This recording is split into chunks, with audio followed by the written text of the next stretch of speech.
Do you know much about the dead cat strategy? Also known as dead catting, it's the political strategy of deliberately making a shocking announcement to divert media attention away from problems or failures in other areas. It's a response to a situation in which the argument is being lost and the facts are overwhelmingly against you. In such circumstances, the theory suggests that if you were to throw a dead cat on the dining room table, one thing is certain to happen. And it's not just that people will be shocked and disgusted. They will be, but that's not the point. It's likely everyone is going to shout, "There's a dead cat on the table!"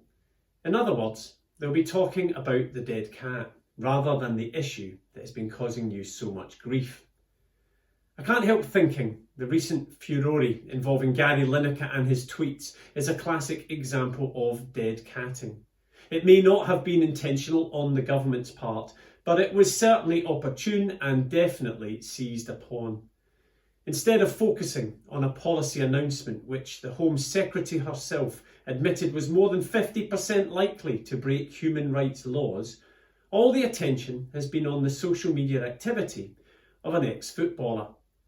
Instead of us considering whether it is appropriate, right or desirable for people who have been trafficked, otherwise known as victims, to be criminalised, we've been fixating on whether or not his tweets fall foul of the BBC's commitment to impartiality.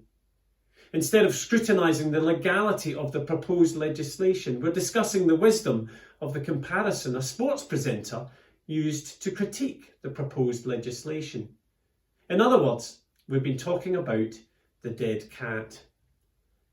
Jesus, himself a refugee, persistently reminds us of the importance of caring not just for cats, but for outsiders.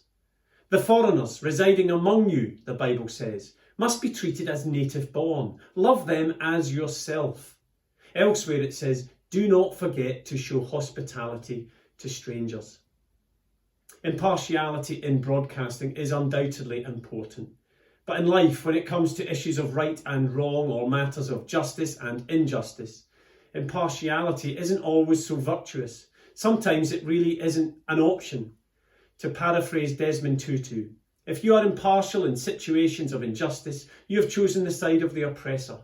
If an elephant has its foot on the tail of a mouse and you say that you are impartial, the mouse will not appreciate your impartiality.